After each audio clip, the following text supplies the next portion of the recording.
इलाका है, क्योंकि यहाँ पर जो थे अंग्रेज़ भी इंटरेस्टेड थे, पुर्तगाली जो थे चले गए थे, लेकिन फिर भी वो जो थे अपना दामन सूरत के साथ जोड़ के रखना चाहते थे। डच को भी जो था अंग्रेज़ों ने हटा दिया था, लेकिन उसके बाद भी उन्होंने अपनी फैक्ट्री स्थापित कर कर अंग्रेज़ों के संसर्ग में रहकर किसी न किसी तरीके का व्यापार करना चाहा। अब अगर हम आंतरिक व्यापार देखते हैं, क्योंकि हमने समुद्री व्यापार के बारे में बात किया, अब हम आंतरिक व्यापार के बारे में बात करते हैं, तो ये रास्ते कहाँ कहाँ से जुड़े थे। तो ये अगर मालवा तक जाते थे, उधर खानदेश तक जाते थे जो कि आज का आंध्र प्रदेश का इलाका है, और या फिर वो राजस्थान तक जाते थे, और इस तरीके से जो है ज़मीन के रास्ते से गुजरात जो है कई इलाकों से जुड़ा हुआ था। अब अगर गुजरात के आंतरिक हिस्सों को आप देखते हैं तो हर रीजन के अंदर, चाहे वो जो है मध्य गुजरात है या दक्षिण गुजरात है या काठियावाड़ है या कच्छ है, हर गुजराती व्यापारी की अपनी एक खूबी रही है। अगर गुजराती व्यापारी में भाटिया है तो आप कच्छ के अंदर देखेंगे कि ये भाटिया जो थे बहुत ही ज़्यादा साहसिक होते थे। वो जो थे 13वीं शताब्दी से ही जो था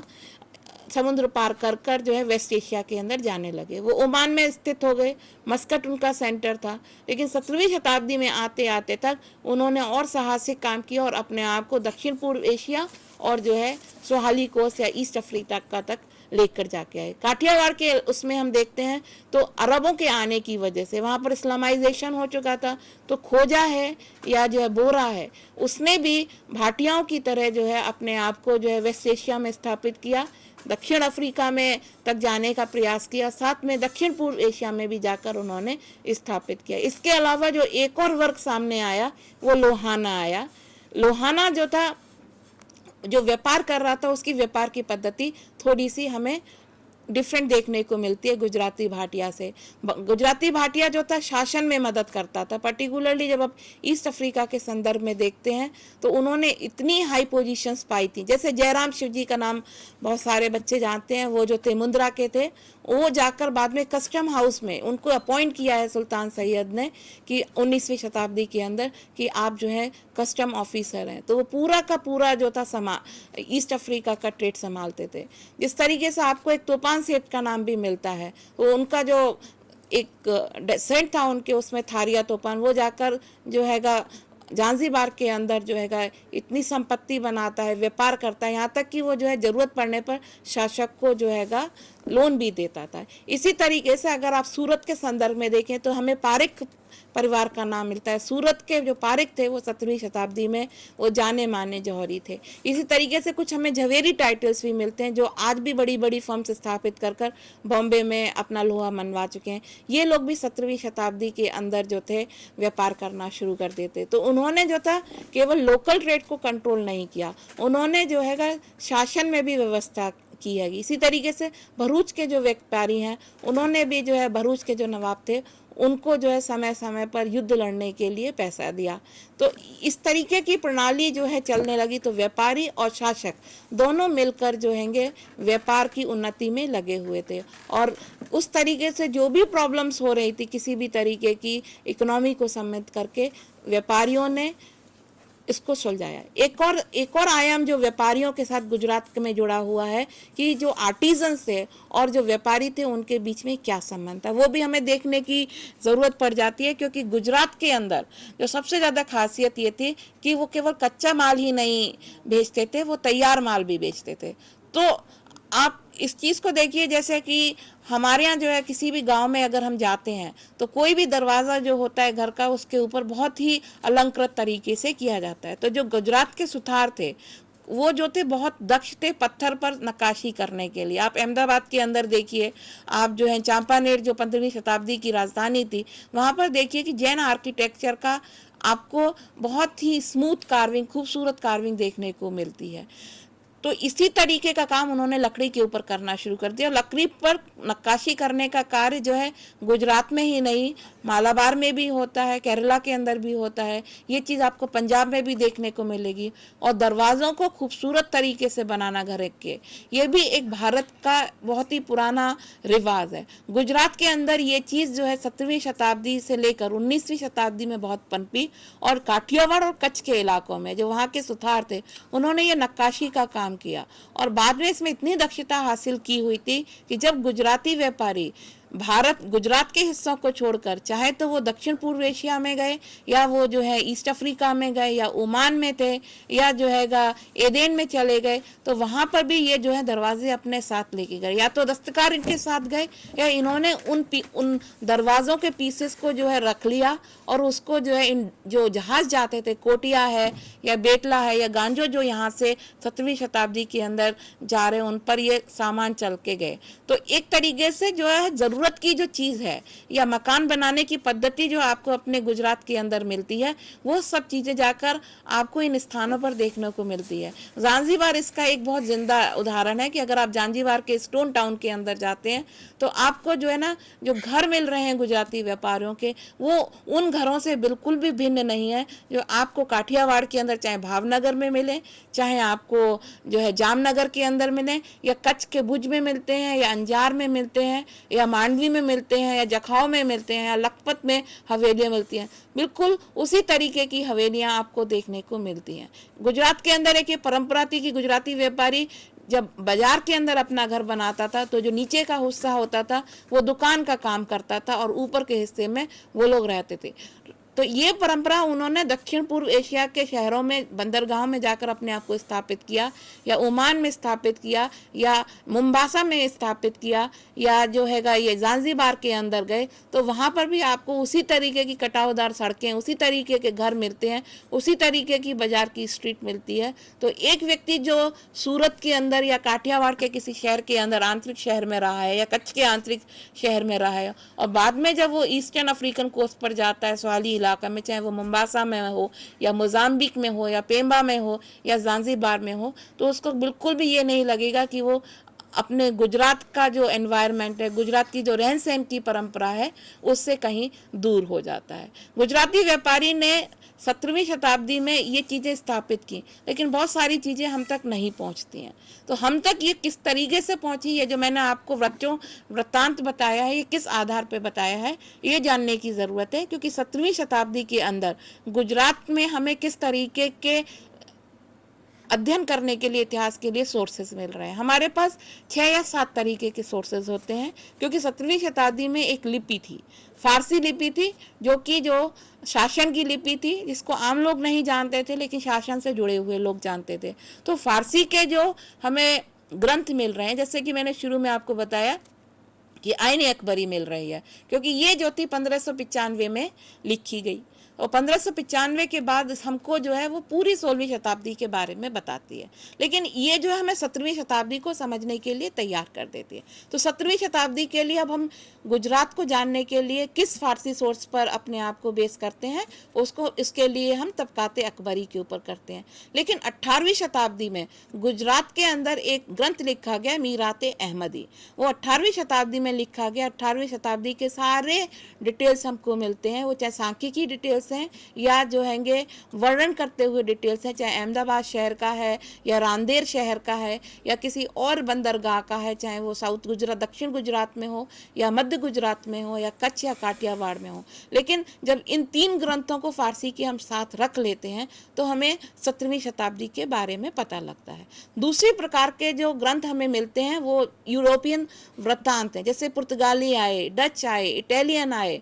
या सिंध से कोई आया, तो उसने अपनी तरीके का एक वृत्तांत हमारे सामने रखा। कभी शहर का रखा, शहर के अंदर जलवायु कैसी है, शहर के अंदर नेचुरल एनवायरनमेंट कैसा है, वहाँ पर वाइल्ड एनिमल्स कैसे हैं, वहाँ के व्यापारी जो हैं किस तरीके के वस्त्र पहनते हैं, वो लोग किस तरीके के आभूषण बनाते हैं, या जो हैगा वहाँ का जो दस्तकार है वो किस तरीके के घरों में रहता है, वो जो है किस तरीके से दस्तकारी की परंपरा को आगे लेकर जाता है, क्योंकि इसका हमें कहीं कोई लिखित अंदाज नहीं मिल रहा है। तीसरे तरीके के जो है हमें गुजराती भाषा के अंदर, जिसको मैंने बताया आपको थोड़ी देर पहले कि मूडी नाम के सोर्सेज हैं, तो वो मिलते हैं। तो ये जो थी गुजराती व्यापारियों की अपनी तरीके की एक पद्धति थी, जो कि 17वीं शताब्दी में बढ़ती चली गई। आज की तारीख में अगर उस ग्रंथ को आप देखते हैं, उस लिपि को आप देखते हैं, तो उस लिपि को हम पढ़ सकते हैं, क्योंकि वो आज की गुजराती लिपि से मिलती है। थोड़ा सा कठिन है, थोड़ा सा अभ्यास करने से हमको जो है गुजरात के बहुत सारे नए चैप्टर्स के बारे में पता लग सकता है। तो 17वीं और 18वीं शताब्दी में गुजराती मूडी के ये जो डॉक्यूमेंट्स हैं, जिनको कि लोकल डॉक्यूमेंट्स कहा जाता है, इतिहास लिखने में बहुत ज़्यादा फ़ायदामंद साबित होते हैं। तो ये जो मैंने आपको बताया वो लिखित उसमें बताया। दूसरा क्या है कि अगर जो गुजरात के अंदर बहुत सारे जैन ग्रंथालय हैं, और जैन पद्धति के अंदर जो जैन व्यापारी था वो अपने तरीके से लिखता था, लेकिन ये भी जो सोर्सेज हैं अभी तक गुजरात के संदर्भ में अभी तक हमारे पास पहुँचे नहीं हैं, या स्कॉलर्स ने इस पर काम नहीं किया है। लेकिन अगर कोई इन पर प्रयास करता है तो 17वीं शताब्दी का एक और नया आयाम हमारे सामने आ जाता है। बच्चों, अगर हमारे पास ये सोर्स ना भी हो तो हम 17वीं शताब्दी को किस तरीके से समझेंगे, ये भी एक इम्पॉर्टेंट चीज़ हो जाती है समझने के लिए। तो जो बच्चे अहमदाबाद में रहते हैं या जो है कच्छ काठियावाड़ के जूनागढ़ में रहते हैं, वहाँ पर उनको खूब सारे जो हैंगे आपको अभिलेख भी मिल जाते हैं, कई बार आपको स्ट्रक्चर्स मिलते हैं, वो स्वतः ही बोलते हैं कि इस वक्त किस तरीके की इकोनॉमी रही होगी, क्योंकि जितना बड़ा स्ट्रक्चर है वो उस रीजन की इकोनॉमिक प्रॉस्पेरिटी को बताता है, तो उससे भी पता लग जाता है। जो तीसरी चीज़ गुजराती व्यापारियों के योगदान के लिए हमें मिलती है वो ये हैगा कि जगह जगह गांव में या शहर में पानी की व्यवस्था क्या होती थी, क्योंकि आज की तरह नहीं है कि जो है पीडब्ल्यूडी की व्यवस्था है और पानी का पाइप लगकर घरों में पानी पहुंचाया जाएगा। तो उस वक्त पानी की व्यवस्था क्या होती थी, क्या शासक का योगदान होता था या किसी जो है व्यापारी का योगदान होता था। और अगर आप पूरे गुजरात का सर्वेक्षण करते हैं तो उसमें आपको पता लगता है कि गुजरात के अंदर जो है अंडरग्राउंड वाटर है, जो नीचे ज़मीन से पानी लेकर आना है, उस तक लोगों तक पहुँचाने की व्यवस्था थी। तो हमें 17वीं शताब्दी के संदर्भ में जो है बहुत सारी वावों का उल्लेख मिल रहा है। तो आप चाहें हिम्मतनगर के अंदर देखिए कि हिम्मतनगर का जो आज की डिस्ट्रिक्ट है उसके अंदर मैक्सिमम नंबर जो है वाव्स मिली हैं, और वो जो वाव बनाई गई है वो व्यापारियों के द्वारा बनाई गई हैं, वो शासक या किसी जो है उस शासन के अधिकारी के द्वारा नहीं बनाई गई हैं। तो ये गुजराती व्यापारियों का एक बहुत बड़ा योगदान होता था, और ये जो अमाउंट जो जाता था वो जो था गुजराती व्यापारियों की दानशीलता को दिखाता है। इस दौरान आपको जो हैंगे बहुत सारे जैन मंदिर बनाए हुए देखने को मिलते हैं। इसी तरीके से जो दूसरे और देवी देवता हैं उनके लिए भी योगदान दिया गया है। तो अंत में मैं यही कहना चाहूँगी कि जो गुजराती व्यापारी था उसने जो है केवल समृद्धता जो है कि इकोनॉमिक पॉइंट ऑफ व्यू से ही नहीं ला के रखी, लेकिन कल्चरल संस्कृति के रूप में भी उनका बहुत बड़ा योगदान है। गुजराती व्यापारियों का जो सबसे बड़ा उदाहरण जो दानशीलता है, लोगों की सहायता करना है, ये जो गुजरातीनेस का संस्कृति का जो सबसे बड़ा उदाहरण है वो नेचुरल डिज़ास्टर्स के टाइम पे भी देखते हैं। जब 2001 के अंदर गुजरात के अंदर अर्थक्वेक आया तो शासन की तरफ से जो भी मदद मिली वो तो मिली, लेकिन जो गुजराती व्यापारी था जो 16वीं 17वीं 18वीं या 19वीं शताब्दी में दूर दराज देशों में US UK तक भी पहुंचा, उन्होंने दिल खोलकर अपने गुजराती भाइयों की, चाहे वो कच्छ में थे या काठियावाड़ में थे या सेंट्रल गुजरात में थे या दक्षिण गुजरात में थे, वहाँ पर जो है हर तरीके की मदद पहुंचाने की कोशिश की है। आशा करती हूँ आप लोग इन पुस्तकों को जिनका मैंने नाम लिया उनके बारे में जानने की कोशिश करेंगे। ये आज में हिंदी में और गुजराती में भी ट्रांसलेटेड होकर हमें मिलते हैं। धन्यवाद। अच्छा, नमस्कार मित्रों। माध्याबेने आपने 17મી અને 18મી સદીના વેપાર વિશેની વાતો કરી। હવે હું આપની સમક્ષ 19મી સદીના વેપાર વિશેની વાત કરવા જઈ રહ્યો છું। 19મી સદી એટલે એના પહેલાં જે 18મી સદી એટલે રાજકીય સ્થિતિસ્થાપકતા એમાં નહોતી, કારણ કે 1757નું जो પ્લાસીનું યુદ્ધ છે એ યુદ્ધ એક સીમાચિહ્ન બરાબર ગણાય છે, કારણ કે એ ગુજરાતની અંદર જ્યારે આ ટ્રેડિંગ સેન્ટર્સ થયા, કારણ કે 16મી અને 17મી અને 18મી શતાબ્દીમાં જ્યારે વેપાર ઉદ્યોગ જ્યારે વિકસ્યો હતો, 15મી શતાબ્દીમાં જ્યારે જે આપણું ખંભાત છે અને ખંભાતનું જ્યારે ડિક્લાઇન થયું, 16th સેન્ચુરીમાં આપણે જોવા જઈએ કે 16મી શતાબ્દીનું આપણે ભરૂચનું ડિક્લાઇન થયું ને 17મીમાં સુરતનું ડિક્લાઇન થયું। હવે આ જે ડિક્લાઇન થયું એના એ જે એન્શિયન્ટ એટલે આપણે જે પ્રાચીન જે ઇતિહાસ છે આપણો, પ્રાચીન ઇતિહાસથી લઈને મધ્યકાલીન અને અર્વાચીન ઇતિહાસમાં આ જે સેન્ટર્સ જે છે, જે કેન્દ્રો છે, એનો એટલો ઘણો એવો ઉપયોગ થયેલો છે કે વેપારની દ્રષ્ટિએ. 19મી સદીમાં ગુજરાતનું ઇમ્પોર્ટન્સ શા માટે? કારણ કે 19મી શતાબ્દીમાં જ્યારે 1757નું જે પ્લાસી યુદ્ધ થયું એનાથી બ્રિટિશર્સને એક જે રાજકીય જે સત્તાનો જે પાયો નાખ્યો, અને એમાં પણ જે બક્સરનું જે 1764માં જે બક્સરનું યુદ્ધ થયું એમાંથી એ લોકોએ જે બિહાર, બંગાળ અને ઓડિશા 3 જે સ્ટેટ્સ હતા એ જે સ્ટેટ્સનો એ લોકો એને શું કહેવાય, એને આપણે એવું કહી શકીએ કે ભાઈ એના હકદાર બન્યા. હકદાર એટલા માટે કે ભાઈ જે સૌથી બંગાળની જે પ્રેસિડેન્સી જે હતી, કે બંગાળા જે વિભાગ હતો, બંગાળામાં જે મુર્શિદાબાદ, એવં ગોવિંદપુર, સુતનાતી, આ જે સેન્ટર્સ હતા, આ સેન્ટર્સ જે બંગાળાની અંદર નવાબ હતા, નવાબને સૌથી વધારે આપણે એવું કહી શકાય કે ટેક્સ આપતા હતા. અને એટલા માટે જે અંગ્રેજોની, કારણ કે 1600ની અંદર જે ઈસ્ટ ઇન્ડિયા કંપનીની સ્થાપના થઈ, તો ઈસ્ટ ઇન્ડિયા કંપનીની સ્થાપના થઈ ત્યારથી લઈને 1600થી લઈને 1757 સુધી અંગ્રેજોએ ફક્ત ભારતને ઓબ્ઝર્વ કર્યું છે, અને ત્યાર પછી એની ઉપર ત્યાર પછી એને શેર કર્યું છે. એટલે આ જે પોતાનો રાજકીય પાયો એને નાખ્યો, રાજકીય પાયાથી એને પહેલું, કારણ કે જે કંઈ પ્રજા આપણે ભારતની અંદર આવી છે એને હંમેશા વેપાર ઉપર જ ભાર આપ્યો છે. વેપાર, કારણ કે પહેલાં તો એમને ભારતની અંદર ભારતના રાજાઓ સાથે એમને સાથે મળી ગયા, ત્યાર પછી એમને પરમિશનો માગી, કારણ કે ત્યાંથી જે 15 વર્ષ બ્રિટિશર્સ જ્યારે ભારતમાં આવે ત્યારે એમને 15 વર્ષની જેમ પરમિશન આપવામાં આવી હતી. તો જ્યારે ગુજરાતની અંદર આ બ્રિટિશ સત્તાનો જ્યારે પાયો નાખવામાં આવ્યો, એનાથી એક વસ્તુ થઈ ગઈ કે ભાઈ ગુજરાતની અંદર જે કંઈ નાના ઉદ્યોગો ચાલુ હતા, અને એ નાના ઉદ્યોગોના કારણે અર્થકારણની અંદર તે સંસ્થાનિક અર્થકારણ એ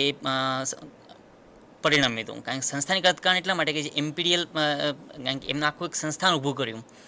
એમને એક પોતાની કોઠીઓ સ્થાપન, વેપારી થાણા સ્થાપ્યા, અને ત્યારબાદ એમને